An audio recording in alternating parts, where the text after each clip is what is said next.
founded the Arizona Dream Coalition and organized various youth-led groups in Phoenix, including the Somos Leaders Program and the Queer Undocumented Immigrant Project. Daniel is current president of the Somos America, We Are America Coalition. I should add that following the sermon, time permitting, Daniel has agreed to a question and answer period. Daniel Rodriquez.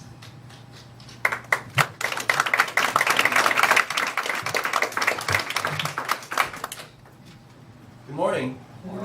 Thank you so much for inviting me. I love being amongst you viewers. I was privileged to speak at the General Assembly when it was held here in Phoenix, and I've been to various UU churches. So thank you so much for having me back.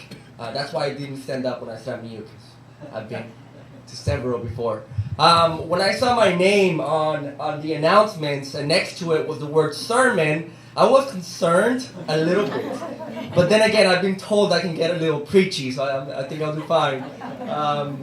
I just want to tell you a little bit about my story and hopefully try to educate you. And I'm sure that many of you don't need to be educated on the issue of immigration reform, immigrant rights, or similar justice issues that are going on right now.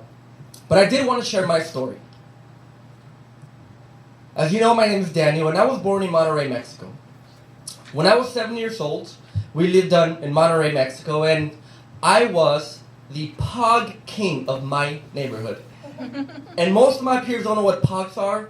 I'm sure a lot of you do. It was before the Game Boys. It was before the iPads. It was the stack that you just had to turn. And if that stack turned, you won. And I had pog stacks for days. Nobody can beat me. And I remember one Saturday morning, I was in Monterrey at a park near my house, and we were playing pogs, and I was winning. And then the group of friends started to gather around because there's this other little boy that wanted to take the crown away from me, and I would not let him. And he wanted to beat me, and he was determined to lose every single one of his pogs to beat me. And I was just there, and we were at it, and a crowd gathered. And all of a sudden, I feel something tug my arm, and my mom telling me, we're leaving. And I said, but Mom, I'm about to win. How can you do this to me? And she just said, we're leaving. I didn't even have time to pick up my toys. I looked at my sister, my older sister, and I told her, where are we going now? My grandma's? And she said, no, not this time. I was used to taking trips when I lived in Monterrey. They were for 2-3 days, sometimes over the weekend, sometimes as long as a week. And I always thought that my mom really loved to visit family. And she did. But what she was trying to do was to get away. She had attempted to get away before. But we always came back to that same site every other day or every other week when I would come home and see her getting beat. I remember one day I came home from school and my mom and dad were getting in an argument, and my mom was on the floor and my dad was yelling at her. They saw me walk in and I just stared at them, and my mom called me to her and my dad called me to him, and I wanted to go to my mom. I wanted to be there for her, and I wanted to hug her, and I was scared. But I knew that if I went to my mom, that meant she was just going to get more beat. So I turned around, and I ran away. I just ran. I didn't want to deal with the situation. I just didn't want to be there. So I turned my back and I ran away. So that Saturday morning, something went off. My mom was tired. She said, I'm going to try it one more time and see if this time it works. Maybe I have to leave the city now. Maybe I have to leave the country. And so we did. At 7 years old, all I remember was a long hike and a McDonald's at the end. We walked maybe hours. Luckily, we didn't encounter a lot of problems that many of immigrants today do. It was a long hike that eventually led to Phoenix, Arizona. My mom in Mexico, I take a lot from my mom. She was from a family where she was the first woman to try to get an education.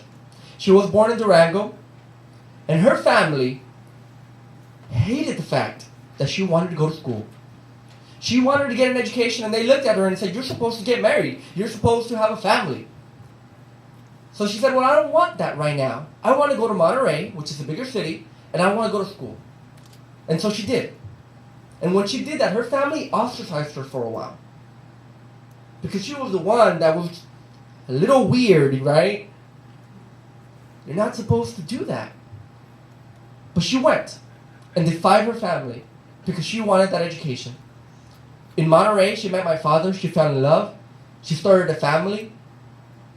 That's when her family started to come back to her. She was doing what she was supposed to do. But it didn't work out. She did go to school. She was a legal secretary in Mexico. And the Mexican government at that time provided grants for housing for women in certain professions. And so she was able to get that grant. And that's how we were able to get our house. We had a house, we had food, I had toys, I had friends, I had everything I needed at 7. She provided. But she left that to come to Phoenix, to live in a garage on 67th Avenue with her and her 3 children. When we got to Phoenix, I was scared and I was mad. I didn't know what was going on. A few days after we arrived, my mom was nowhere to be seen. And I kept asking myself, where is my mom? Who are these people that are taking care of us? What is this language that they're speaking? Where are my friends? Where's my family? Where's my toys? I knew that my mom slept on that mattress next to me in the garage. Because I felt her every night. She would come home and lay next to me. And I was so scared and so mad at what was going on. I didn't know what was going on. That one day I decided I'm going to wait for her till she comes home. And I'm just going to tell her how much I hate her. How could she be doing this to me? How could she be doing this to her family? Where is she? So I waited and waited. I knew she had to come home. She comes home every night. So I waited and waited. Almost fell asleep a couple of times. But finally, I heard that garage door. And I saw her shadow. And then I saw her. And then I got up from that mattress. And I was about to tell her, "Mom, I hate you." But when I saw her, for the first time in days, all I can tell her was, "Mom, I miss you." She started to cry. She came towards me and hugged me and apologized profusely. For a long time, she just kept saying, "I'm sorry." The feeling that came over me at that time, I will never forget. To see my mom cry, a strong Mexican mother, a strong woman cry. The first time that I had seen her cry without her getting beat. And I felt that I had done that to her. And I said, "No, Mom, I'm sorry. I'm sorry." And we just kept apologizing to each other. And then she just held me. And she was talking to me about her day. Talking to me about working. And I just listened. And I said, "Okay, Mom, okay. Do what you have to do." And then we just held each other in silence. And then she finally said to me, "By the way, you're going to school tomorrow." And I said, "Okay. I guess we're not going back." Because that's when you know you're not going to go back. So I started to go to school. And my mom told me, all you have to do was get an education. Don't worry about me. You go to school. You learn that language you don't know. You make new friends. and I will take care of the rest. My education has never come easy. For many of us, things don't always come easy. When my mom tried to enroll me in the 3rd grade, her ESL, her English, second language learners class, the classes at Sunset Elementary in Phoenix were full. So they tried to place me in a special ed class because they didn't have room, and that's what you do to students that don't speak the language and your classes are full. You put them in special ed. Now, I'm sure that's not what my mom meant when she said, go back to school, but she didn't know. But my aunt knew. And I call her my aunt because us Latinos, you know how we are. She's probably not related to me, but she's my aunt. She knew at that time there was something like you did not mess with her at that time because she was studying for her citizenship exam. She had come with a lot of my mom's relatives in the 80s to work in the fields, and she was able to be legalized, and she was studying for her citizenship test, and so she knew I have rights. This is wrong. She would make me study her tests. So at 7 years old, I was reading the President of the United States is Bill Clinton. We the people, in order to form, and that's the way I learned English. Because at the time, my aunt was studying for her civics exam to become a citizen. And so she marched down to that school, and she said, Dad, you're not going to do that to him. You're going to put him in a regular class. And they told her, well, he doesn't know English. And she said, well, he's going to learn. And so I did. When you're young, you can do a lot of things. I learned conversational English within months. Enough to have friends, enough to have understanding of what was going on. That was the first hurdle. Growing up, I went to Trevor Brown High School. When I knew I wanted to continue my education because that's what my mom had told me, I told my counselor I wanted to go to college. My mom was going through a hard time again, and I just wanted to provide like she had provided for me. I wanted to give her that white picket fence. I wanted to give her that American dream. And since I was young, I was told you get an education and you can be anything you want to be. Because in America, anything is possible. And I believe that, and to this day, I believe it. But when I went to my counselor, she said, you may not even be able to go to college. Why don't you just focus on getting a job? I don't even know if she knew that I was undocumented. She just probably told me that because she didn't believe in me. Because there's a lot of students out there, white, black, Latino, documented, undocumented, who they're not believed in and who are told the same thing. So I said, okay, I'm going to get a job. If that's how I need to provide for my family, I'm going to do it. Maybe college is not for me. Next to Trevor Brown High School on 75th Avenue in Thomas was a hometown buffet. And I knew they hired people like me there. So I went. And I got a job as a dishwasher. That's what I needed to do. If I needed to wash dishes for the rest of my life, I would do it. Because that's how I can help my family. I wanted to go to college, but maybe it wasn't for me. I was getting ready to drop out, and then through some divine intervention, another counselor called me into her office. Her name was Donna Barnes. I wasn't her student, but she's one of those educators that she tried to look out for students that want to do something and are told they can't. And so she brought me in, and she said, yeah, you can. We're going to put you in college. You just focus on getting there.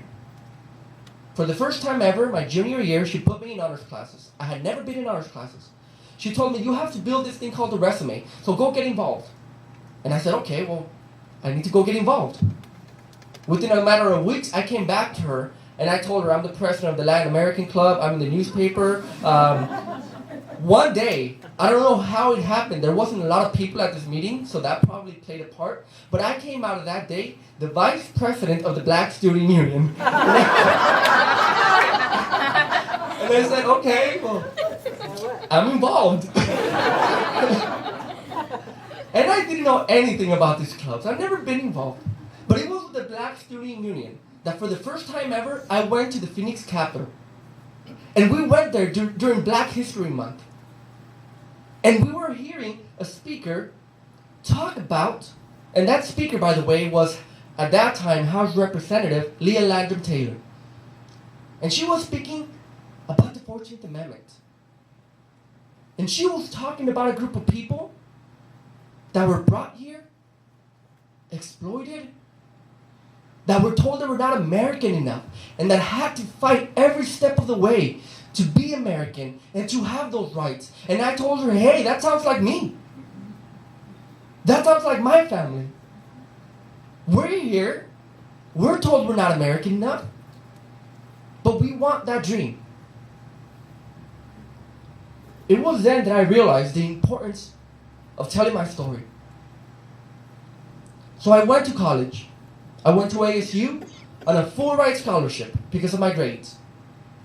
I had more money my freshman year than my mom had ever had. Because I focused on my education. Because I still believed that education is power. That it can change things. That's something that I can have. But then in 2006, Arizona voters passed Proposition 300. It denied in-state tuition to individuals like myself. We had to pay 3 times more. We didn't qualify for merit-based public scholarships. So my scholarship was taken away.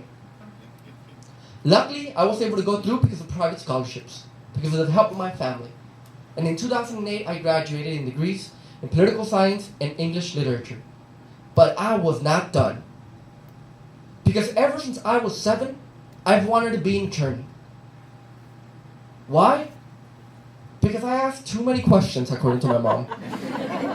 And so she said, you should be an attorney. But I took that too hard. Everything that was going on around us, I felt I needed to be involved in the law and how it affected people. So in 2008, I applied and was accepted to law school. I'm still in law school, and it's taken a while because I have to pay $42,000 a year to be there. It doesn't matter that I have good grades. It doesn't matter that if I was a citizen, that the school can give me scholarships. It doesn't matter. Because I'm told that I can't get an education. But I've been fighting against people that say you can't for a long time. When I was involved in 2004, one of the first issues that I was involved was the Women of Juarez movement. Women's rights was always something that was, a passion of mine because of my mom. So I started to educate people about the women of Ciudad Juarez that were being killed, raped, mutilated, while they were working, going home from work, going to work at 2 a.m. with no bus system. They had to walk. And till this day, not one person has been prosecuted.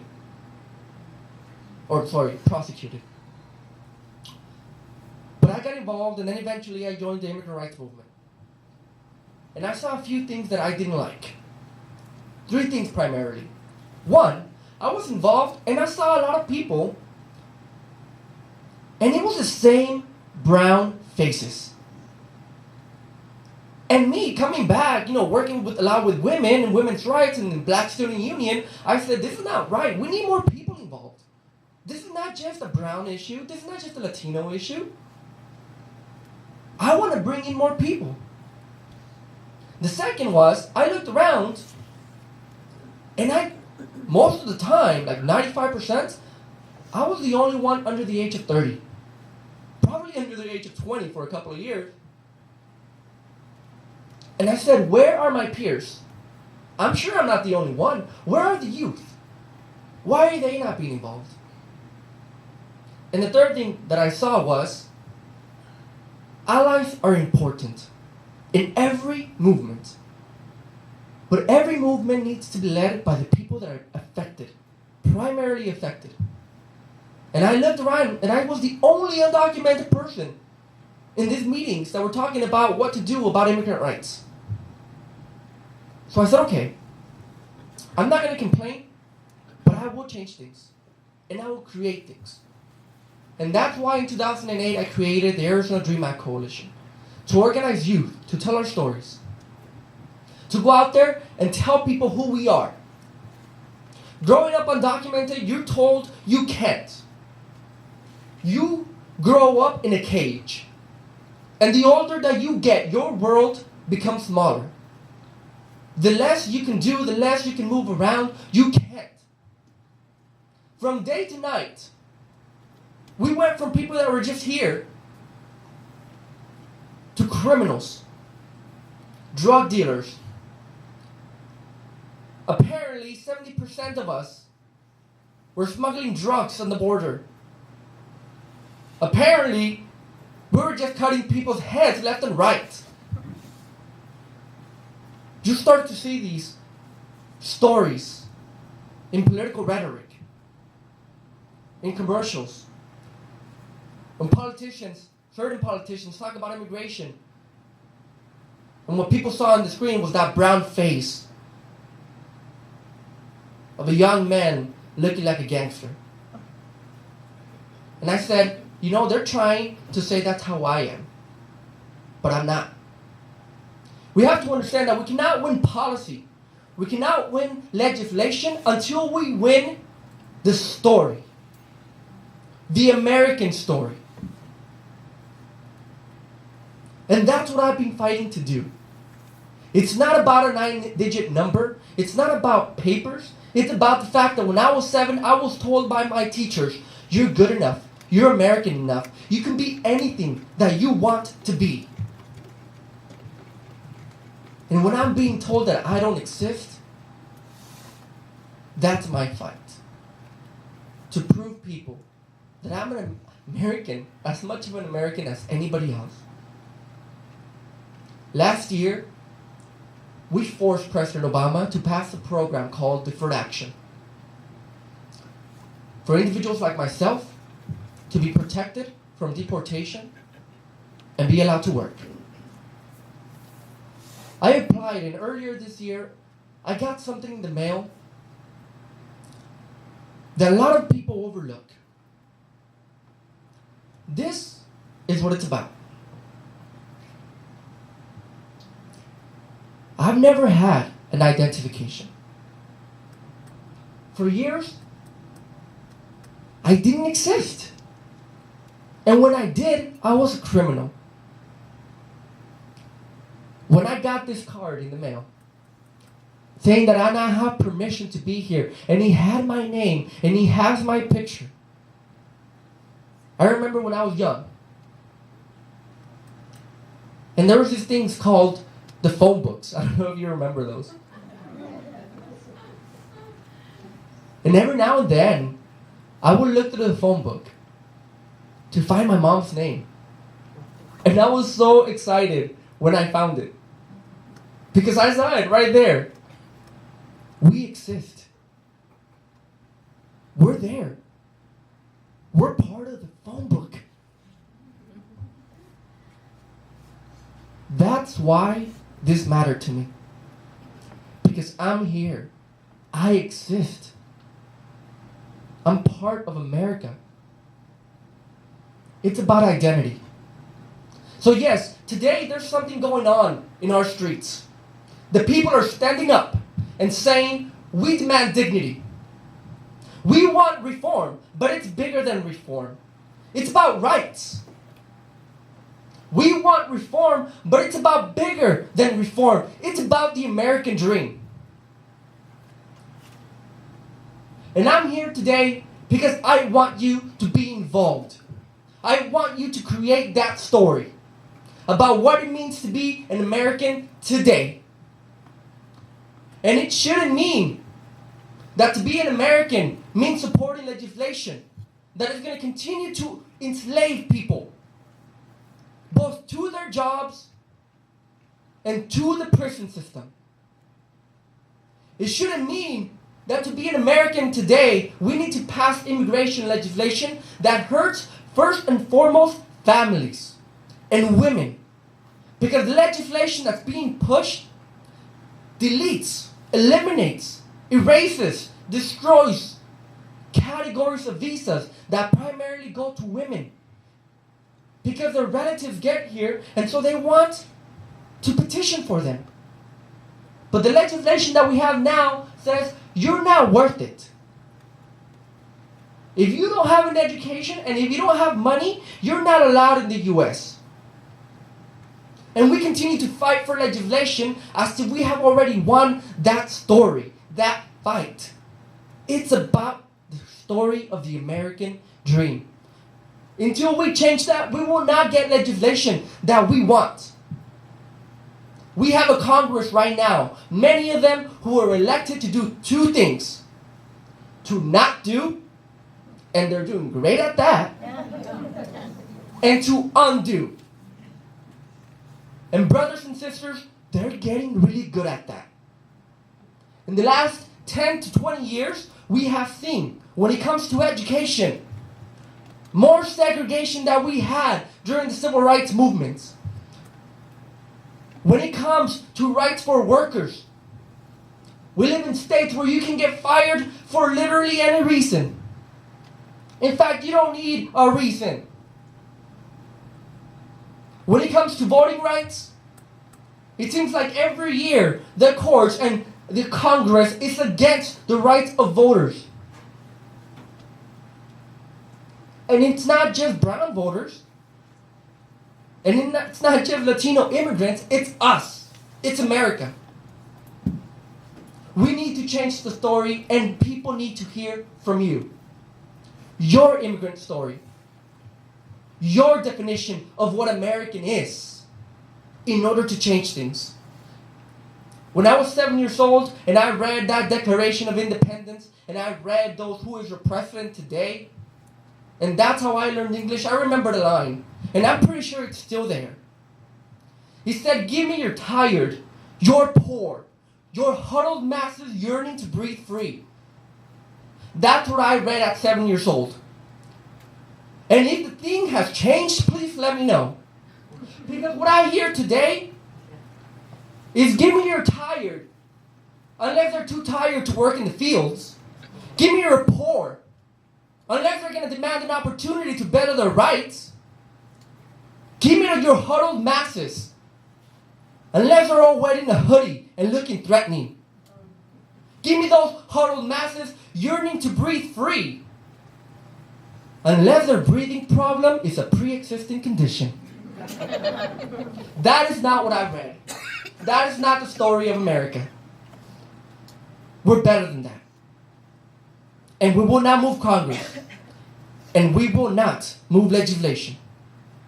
And we will not move this country until we protect that American dream and what it means to us. So thank you. Thank you.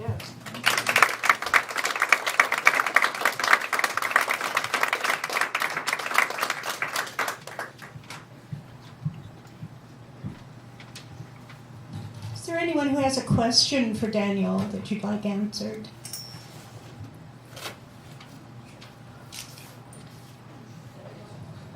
I guess you answered everything I wanted to know. I think we probably got after the service. Say what?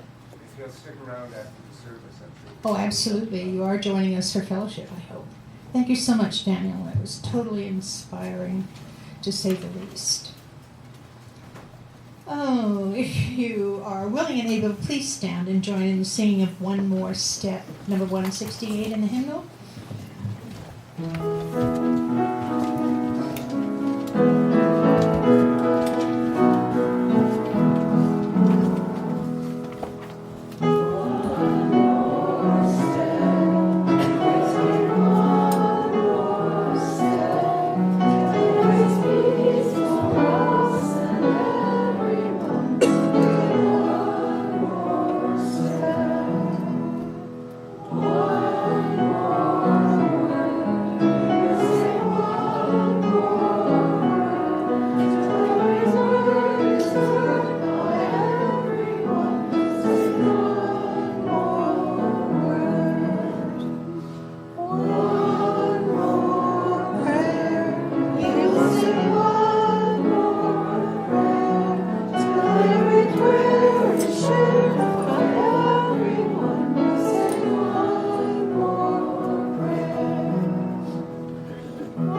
West Valley mission statement. This church provides a safe place to celebrate diversity, draw inspiration for our lives, foster social and environmental justice, and compassionately support each other in our spiritual searches. If here you have found freedom, take it with you into the world. If you have found comfort, go and share it with others. If you have dreamed dreams, help one another that they may come true. If you have known love, give some back to a bruised and hurting world. Go in peace.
Join us for fellowship.